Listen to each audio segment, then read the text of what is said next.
Today, Palantir closed 10% higher post earnings, and today we're going to look at why I have a high conviction that the analyst could be wrong and Palantir could be going to hit $300, which is much higher than what analysts are showing. So stay as we analyze to see exactly what is happening and why this is possible more than what the analysts are showing. So Palantir has entered what may be the most structurally important phase in its public market history. If you enjoyed this analysis, please like, share, and subscribe. The company's Q2 2026 results were not simply strong, they were regime-defining. Revenue acceleration, margin expansion, and commercial adaptation all converged at once, creating a rare triple inflection in growth, software, scale profitability, and demand visibility improving simultaneously. And according to the recent report, we see that Palantir hit about 1.94 billion in Q2, which was representing 92.8% year-over-year growth. And the Rule of 40 score reached 155%, which is ridiculously very, very impressive. Now, however, the key investment argument is not simply that Palantir is strong today. It is that the market is still dramatically underestimating the slope of its earnings curve over the next 12 to 24 months. And the consensus view among analysts appears anchored to a linear extrapolation of growth. However, my view is different. Palantir is transitioning from a high-growth software company into a compounding AI infrastructure monopoly in mission-critical decision systems. And that distinction is what opens the path to $300 per share this year or in 1 year.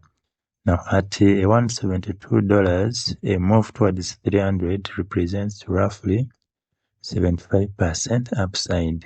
A large move, but not historically unusual for stocks undergoing multi-quarter relating cycles driven by AI performance and platform adaptation. Now, why do I think analysts could be wrong? Now, the current Wall Street framework underestimates Palantir for 3 structural reasons. 1, they model Palantir as software, not AI infrastructure. Now, traditional software valuation frameworks assume linear customer expansion, gradual margin improvement, and moderate switching costs. However, Palantir does not fit this model anymore. Instead, it is becoming a decision layer operating system for enterprises and governments, a data-to-action AI infrastructure layer, and a mission-critical workflow backbone. Now, this creates non-linear revenue expansion. 2, they underestimate U.S. commercial acceleration durability. The 149% U.S. commercial growth is often dismissed as early-stage scaling, but the contract data suggests otherwise, with 220 deals over 1 million. We see that overall, we see 6.24 billion remaining U.S. commercial deal value. This is not experimental adaptation. It is enterprise-scale procurement behavior. And once organizations embed Palantir into core workflows, expansion becomes structural, not cyclical.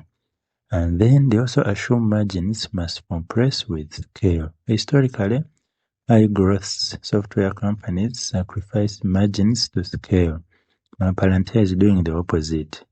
Revenue accelerating towards a 90% growth, operating margins above 60%, and free cash flow margins above 60%. Now, this combination is extremely rare and implies operating leverage is still in early stages, not maturity. So if margins remain even partially stable while revenue continues compounding, earnings growth becomes explosive. So now, what about the path to $300? Now, let me examine the earnings power expansion. The key driver of a $300 valuation is not multiple expansion alone. It is earnings acceleration beyond consensus expectations.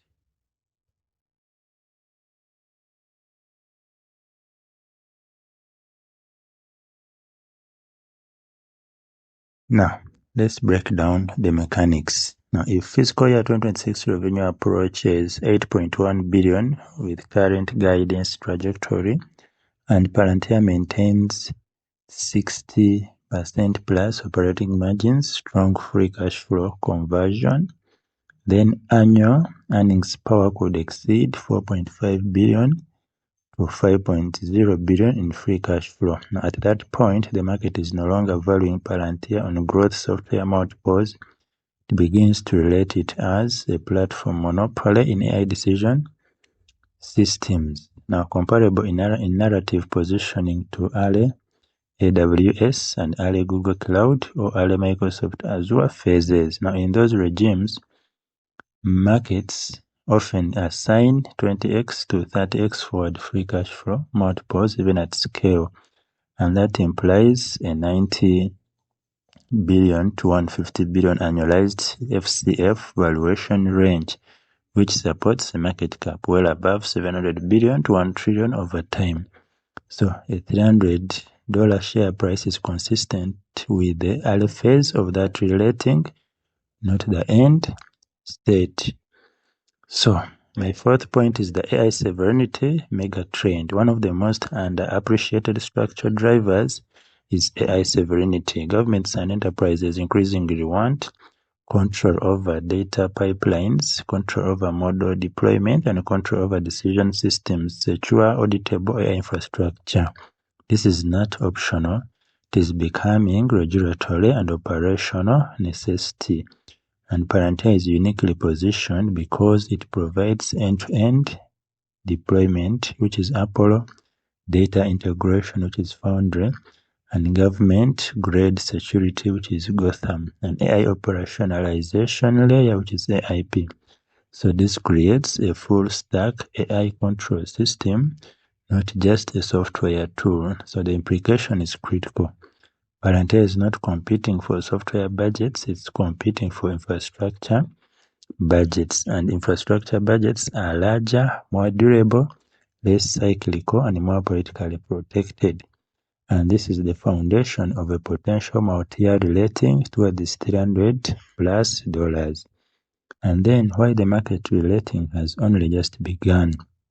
Despite the recent rally, Palantir is still in the early stages of institutional repricing, and the key evidence is analysts still show wide dispersion with buy, hold, and sell split, and many models lag actual growth acceleration, and institutional ownership is still increasing rather than saturated. Insider selling suggests early monetization, not peak valuation acceptance. So the most important signal is that the market is still debating whether Palantir is overvalued or early stage hypergrowth, and that debate itself is bullish. Historically, stocks that later reach multi-100 billion valuations often go through that exact phase of skepticism after major earnings inflection. So, what are your thoughts about this stock? Please like, share, and subscribe, and remember to put God first in whatever you do. See you then.